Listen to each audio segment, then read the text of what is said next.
नमस्कार मित्रांनो, स्वागत आहे तुमचे आपल्या यूट्यूब चॅनलवरती। मित्रांनो, आज आपण अपार कार्ड याविषयी माहिती पाहणार आहोत।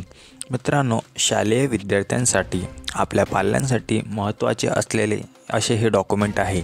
केंद्र शासनाच्या माध्यमातून 20 नोव्हेंबर 2024 पर्यंत सर्व विद्यार्थ्यांचे अपार कार्ड उपलब्ध करून देण्याचा निर्देश आलेला आहे। मित्रांनो, 29 नोव्हेंबर आणि 30 नोव्हेंबर रोजी अपार कार्ड दिवस म्हणून देखील साजरा करणार आहे। मित्रांनो, या कार्डचे फायदे काय काय आहे, विद्यार्थ्यांचे शालेय माहिती, विद्यार्थ्यांची आरोग्यविषयक माहिती, ही सर्व माहिती एकत्रपणे करून या कार्डचा वापर केला जातो। विद्यार्थ्यांना एका शाळेतून दुसऱ्या शाळेत ट्रान्सफर असेल अशी सर्व माहिती एका ठिकाणी स्टोअर करण्यासाठी याचा वापर होणार आहे।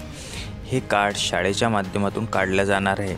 यापुढील शैक्षणिक कामासाठी याचा उपयोग होणार आहे। त्यासाठी शाळेतील मुख्याध्यापकास संपर्क करून आपले अपार कार्ड बनवून घेणे हे महत्त्वाचे आहे।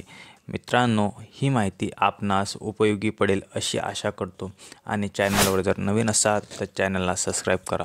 धन्यवाद।